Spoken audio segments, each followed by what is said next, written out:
Hello guys, how are you? I'm Hardeep Singh. Welcome back to your own YouTube channel. IELTS updates and recent exams. For more updates related to recent IELTS exam writing test topics, listening, reading, practice test, and speaking, you got guesswork. Please guys participate in everyday listening and reading practice test to achieve your desired band score in your actual IELTS exam. Please hit the like and subscribe button. Press the bell icon for the upcoming notifications. Don't forget like, subscribe and share my YouTube channel and my Facebook page, IELTS updates and recent exams. Part 1. First, you have some time to look at questions 1 to 6.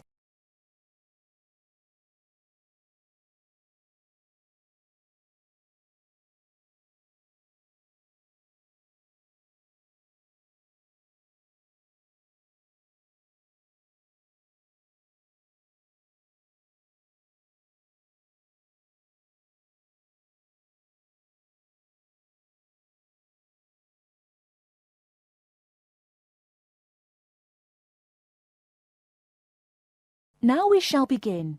You should answer the questions as you listen, because you will not hear the recording a second time. Listen carefully and answer questions 1 to 6. Hi, Joanna. What's the matter? You look a bit depressed. Hi, Kamal. I've just been reading this article in the newspaper about how difficult it is for sociology students to get a job after they graduate. They always want people with work experience. How do you get work experience if they won't give you a job? It's an impossible situation. Yes, I know. It's a real problem. And the article says that some people spend a year or more living at home, doing unpaid voluntary work just to get something to put on their CVs. Really boring stuff like photocopying and addressing envelopes. I don't want to do anything like that. I want a real job. It's the elections for the Students' Union committee posts next month here at the university. All the positions are up for election. Academic officer, sports officer... What's your point? And the position of equal opportunities officer is coming up for election. I'm still not sure what you're getting at. Why don't you stand for it? The post starts in June. You're well known at the university, and I think you would be good at it. Equal opportunities officer? That sounds great. Isn't that the Students' Union officer who promotes equality within the university? Yes, that's right. They raise awareness of equal opportunities for everyone in the university and promote the issue around campus. I'd love to do something for women on campus, but what about my studies? It's a paid sabbatical post. Sabbatical? Yes. That means you take a year off and then start your studies again. Meanwhile, you get really good work experience and you can earn money at the same time. That sounds really interesting. But how do I get elected? You go to the Students' Union, fill in an application form and just give it to the union. Then, I guess, you need to put together a manifesto and try to get people to support you. I'll help you with your campaign, and I'll help you with publicity materials like posters for the notice boards and leaflets to hand out to everyone. It sounds really exciting. What exactly does the Equal Opportunities Officer do? I'm not really sure. Let's have a look at the Students' Union website. There it is. The Equal Opportunities Officer is responsible for anything which concerns women and equal rights, and is responsible to the Students' Union Executive Committee for making sure that any racism or sexism is dealt with. Students' Union officers have to be available for students to talk about any problems they have and try to help them. I would love that part of the job, giving help and advice to students. The whole reason I want to work in social services is to help people. That would be very good experience. It's a big responsibility too. It also says that you're in charge of a budget and you would be responsible for managing a team of people. It's good experience for a management position in the future. Now I'm getting really excited. What about the day-to-day responsibilities? It says here that the Equal Opportunities Officer acts on any health and safety issues. The Equal Opportunities Officer represents all the students on university committees like the Safety Committee and the Equal Opportunities Committee. Lots of meetings then. I don't think I would enjoy all those meetings quite so much. My first aid certificate might be useful for safety issues. Very useful. And you would supervise the running of the creche, make sure that students with young children have access to childcare, that sort of thing. Oh look, the Equal Opportunities Officer also has responsibility for the university bus service. Perhaps I could even get it to run on time. No, don't be too ambitious. We have to get you elected first. Let's take a walk to the union office. Maybe we can meet the Equal Opportunities Officer and talk to her about the job. Great, let's go. Before you hear the rest of the conversation, you have some time to look at questions 7 to 10.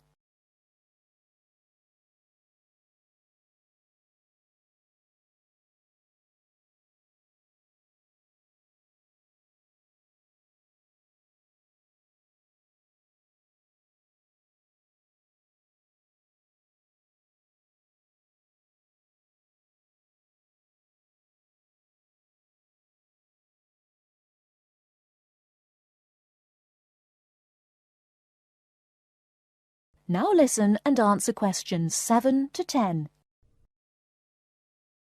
That's about all I want to say about the course and coursework.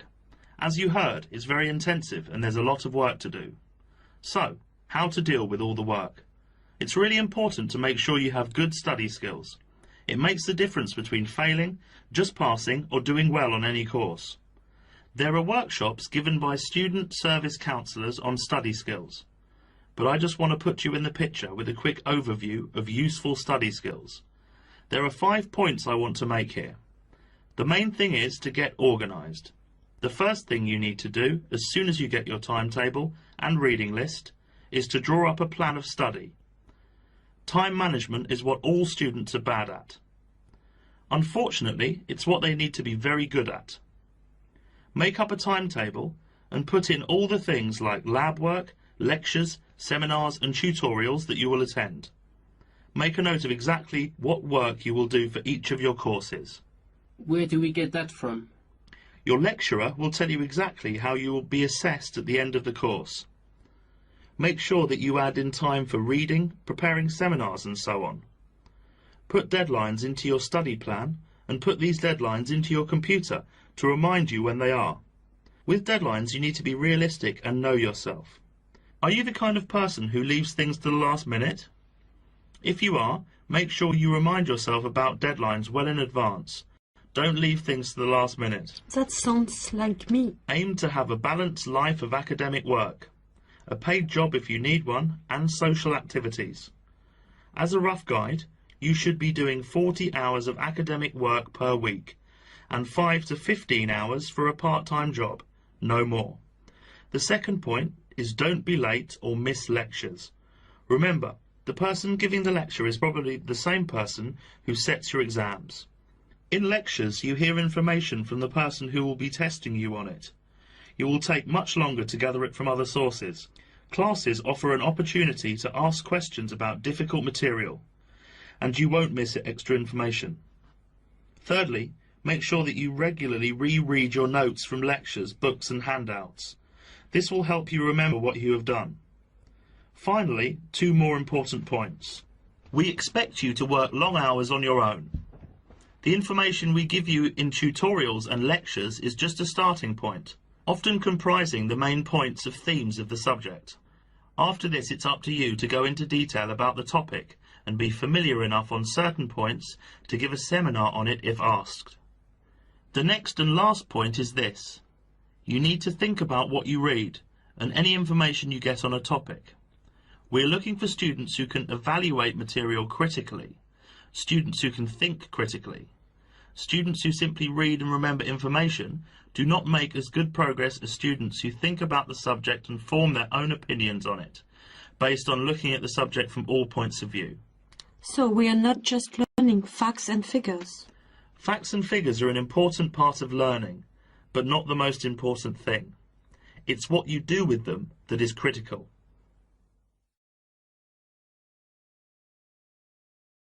That is the end of part 1. You now have half a minute to check your answers.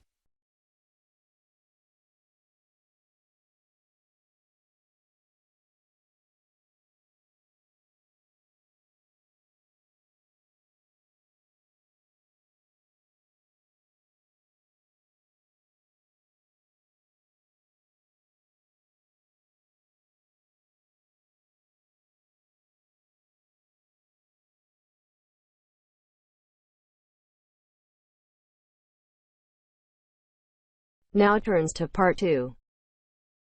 Zoe goes to talk to her academic advisor. First, look at questions 11 to 14.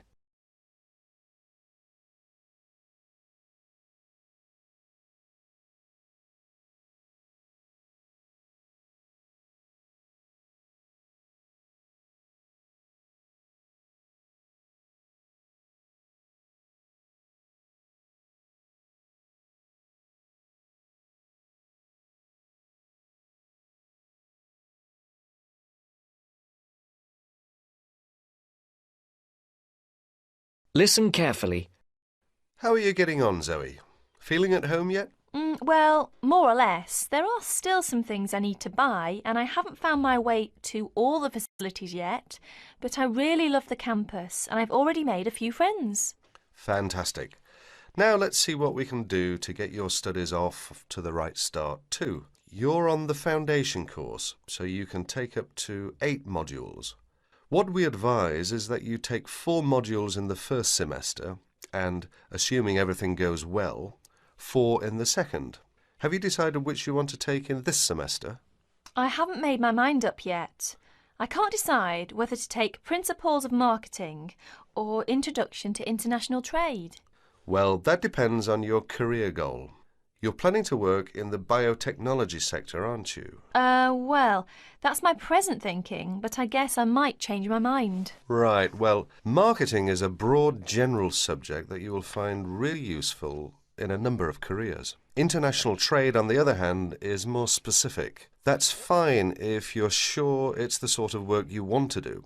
A lot of students start off thinking about that option because it seems glamorous, but marketing can also be an exciting career, and there's a wide choice of jobs. Maybe you ought to wait until your career ideas are a bit more definite before you go down that road. Yes, I see. I could take International Trade next year, couldn't I? Sure. You could do international finance as well. So, in your first semester, you've got Principles of Marketing, Introduction to Economics, Banking and Finance, and let's see, Principles of Financial Accounting. How do you feel about that as a package? It's okay, I think. Before the broadcast continues, look at questions 15 to 20.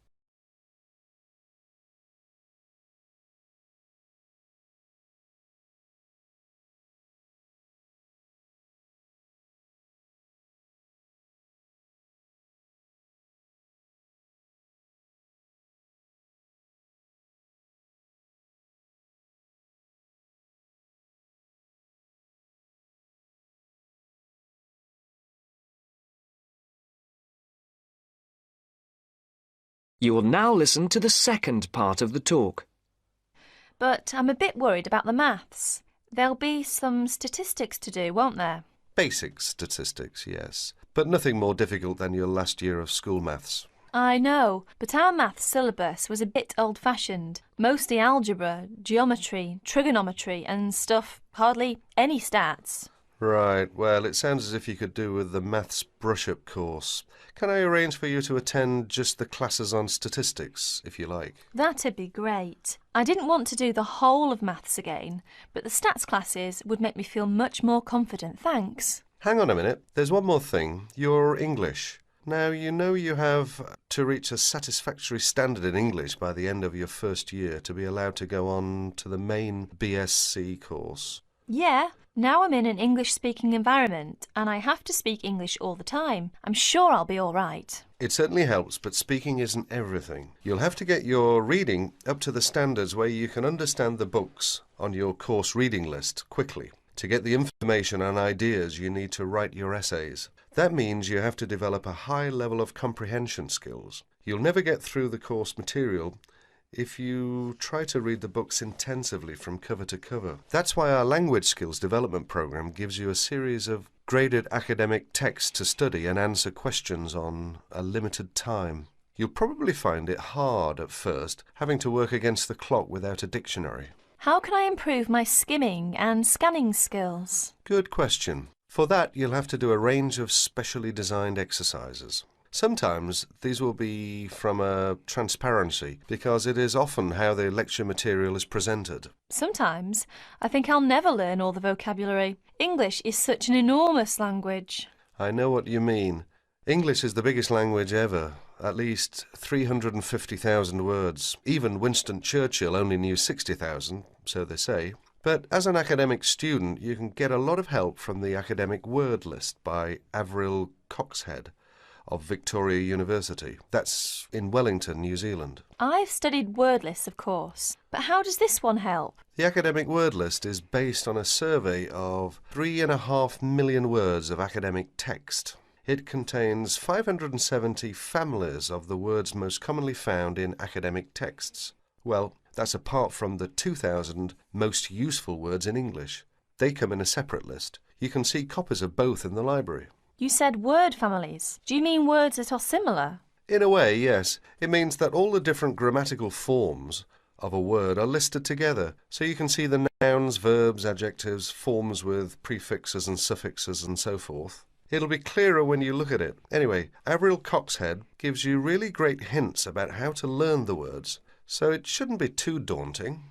The trouble is, I tend to forget the words I learn. Well, there are two ways you can tackle that. First, always try to learn the words in a context. Either learn a whole sentence using a word, or learn a phrase that the word typically comes in. We call phrases like that collocations. That's a new one on me. Collocations. I'd better make a note of it. You do that. You can find collocations in most modern dictionaries.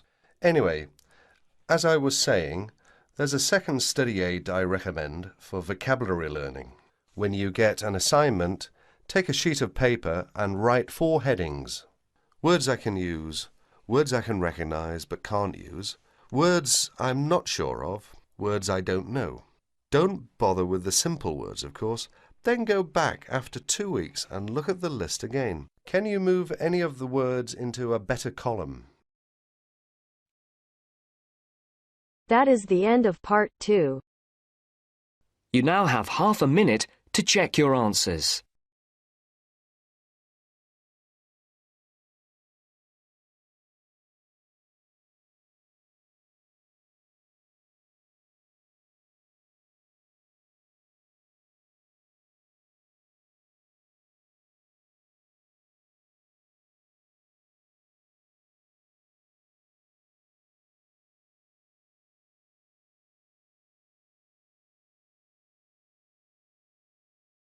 Now turns to part 3.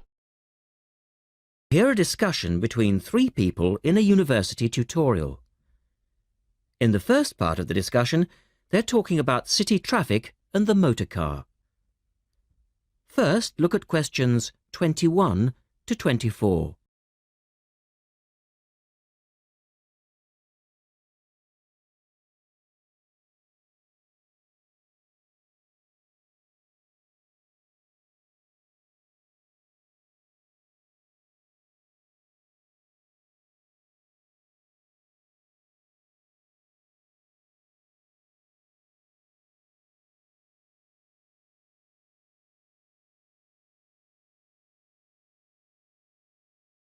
Now listen to the first part of the discussion and answer questions 21 to 24.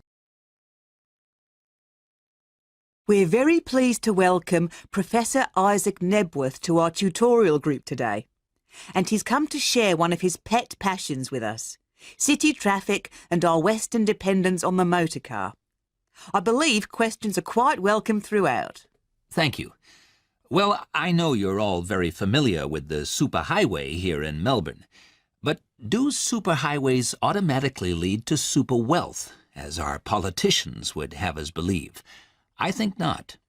Can you give us an example of what you mean exactly? Sure.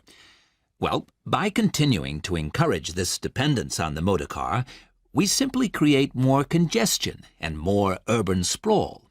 And you can see that here in Melbourne, right under your nose. Excuse me, I would just like to say that I feel the sprawl is part of the city. The freeways mean people can enjoy the benefits of living away from the centre on larger blocks with gardens, but still be able to drive back into the city centre for work or entertainment. Well, I'm not convinced that people want to do that. And is our money being well spent? It may be okay for you now, but come back to me in 5 years' time. Let's take CityLink, for example, the new freeway here in Melbourne.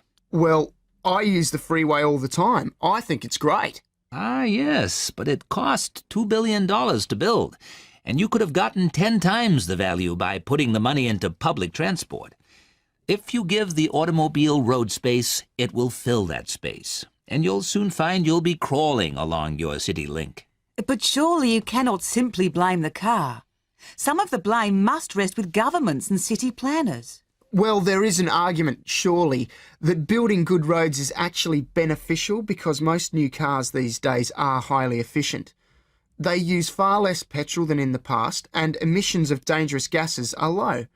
Old, congested roads, on the other hand, encourage traffic to move slowly, and it's the stationary cars that cause the pollution and smog, whereas good roads increase traffic speeds and thus the amount of time cars are actually on the roads. Well, this is the old argument put forward by the road lobby, but for me it's clear-cut. Roads equal cars, which equal smog. Public transport is the way to go. In the second part of the discussion, the professor talks about public transport in different cities. Look at questions 25 to 30.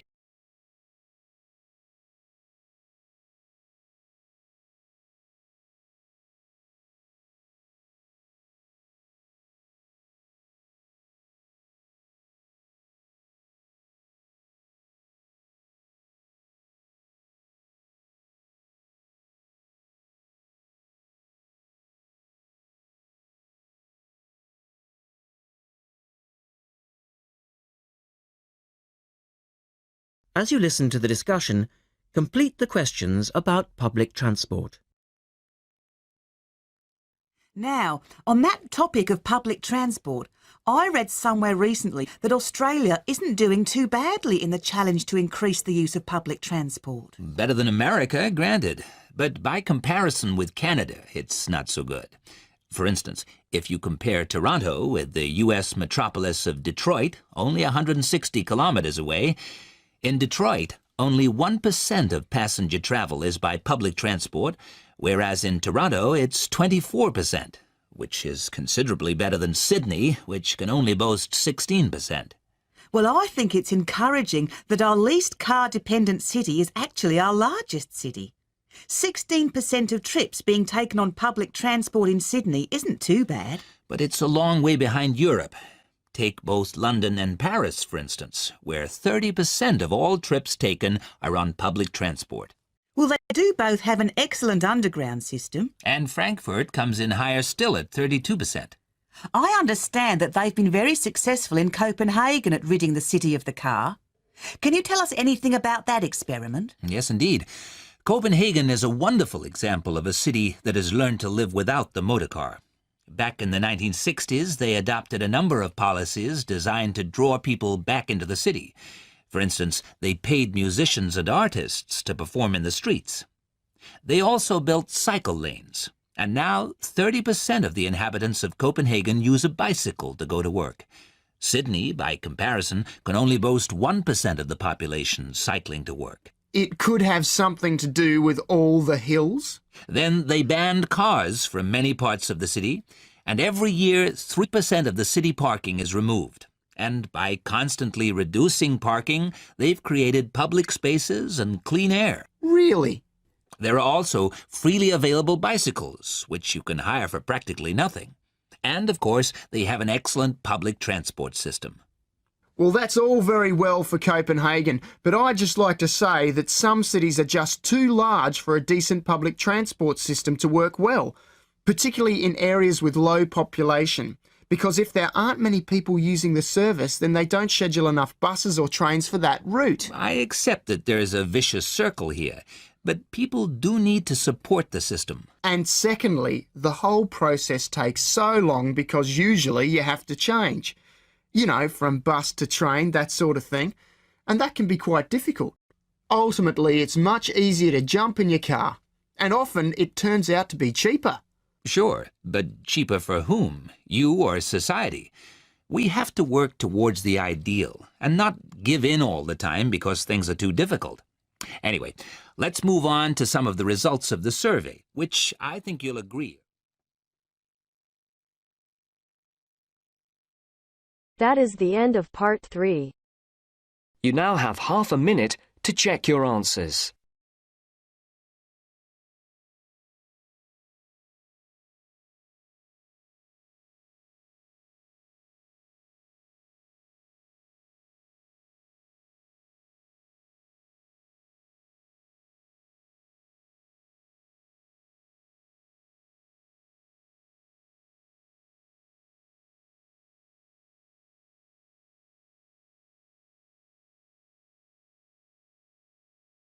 Now turns to part 4. First, you have some time to look at questions 31 to 40.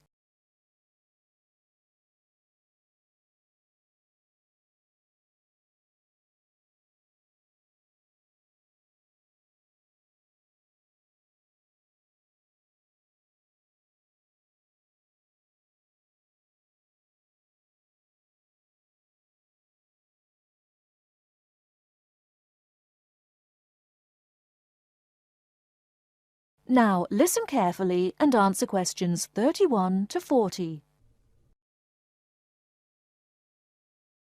Hello there everyone, and welcome to our second session on interview skills.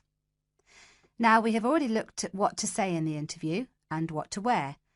So let's consider non-verbal behaviour, or as it is more often called, body language. Believe it or not, research has shown that this is what makes the strongest impression on people we meet. Frequent eye contact is one aspect of body language which goes down very well with interviewers and creates a good impression. Looking at people means that you're sure of yourself and confident. In fact, one famous car company even makes a note of the level of eye contact candidates make during their recruitment process for this very reason. So it is very important to maintain eye contact. But be careful how you do it. Avoid staring, as this is a sign of hostility. But avoiding eye contact altogether and looking away or down is even worse. But the general message is maintain that eye contact. Believe me, the eyes have it. Now, along with eye contact, smiling is one of the other important non-verbal actions which say more to the interviewer than any answers you give. A good way to create a good impression during the first few minutes of your interview is to smile warmly when you meet the person or people who will be interviewing you. It shows them that you are relaxed. Facial scanning takes a triangular route, from the eyes down to the mouth and back to the eyes. Even when you aren't speaking, an interviewer will be noticing your mouth, so give a relaxed smile whenever you feel it is appropriate. Now, not surprisingly, interviewers pay most attention to a person's face or head during an interview, and they certainly pick up a lot on what they see. Researchers have identified nodding as going down very well with interviewers. This simple gesture shows that you are listening and paying attention. Another useful head gesture is to tilt your head slightly to one side. Now, this reinforces that you are listening well to what the interviewer is saying to you. However, tilting your head back isn't such a good idea, as this signals arrogance. And drooping your head forward indicates that you are lacking in confidence. And as we all know, that is exactly the opposite of what an interviewer wants to see. So the message is, mind your head. Now, posture, or the way that you carry yourself, is an important area of body language to be aware of. And it is one of the first body language signals that interviewers read as you enter a room. Posture also matters when you're sitting down.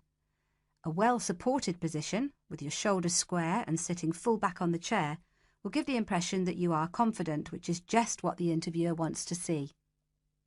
I once interviewed a candidate who perched right on the edge of her chair throughout. I kept feeling that she was about to run out of the room in terror.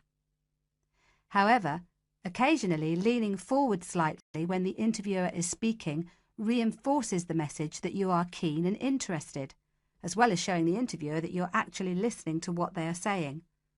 But don't overdo it by leaning too far forward. That can be a bit distracting for the interviewer.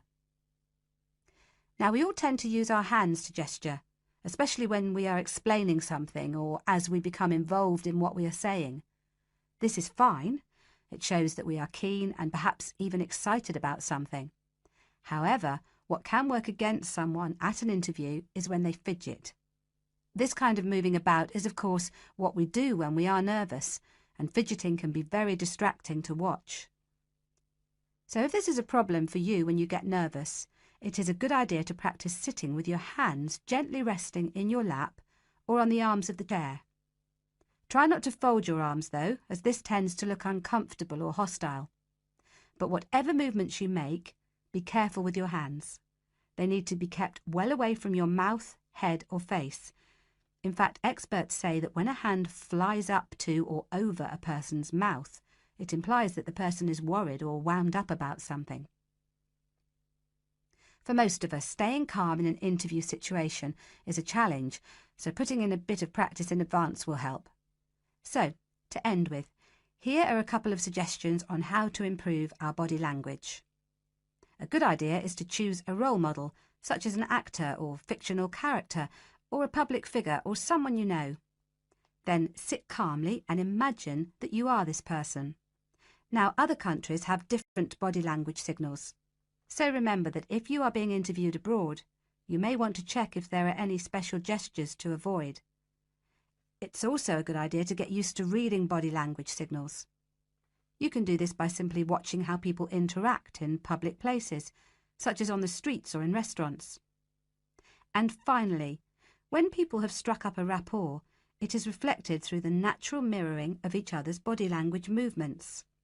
So you can use this to your advantage by occasionally mirroring the interviewer's own movements. For example, if they lean over to one side, you can do the same a few seconds later. It helps to create a special effect known as similar to me. But don't do it too often or the interviewer will notice. Now, any questions before we move on to interview listening skills? That is the end of part 4. You now have half a minute to check your answers. So guys, don't forget like, subscribe and share my YouTube channel and my Facebook page, IELTS updates and recent exams. For more updates related to recent IELTS exam writing test topics, listening, reading, practice test and speaking, you got guesswork. Please guys, participate in everyday new IELTS listening and reading practice tests to achieve your desired band score in your actual IELTS exam. For more IELTS material, visit my official website www.ieltsupdatesandrecentexams.com. The link is given below in the description. If you need PDF files of latest IELTS material, then please join my Telegram channel. So guys, please write your score below the comment section. Again, thanks for listening. God bless you all guys. Stay tuned, stay safe.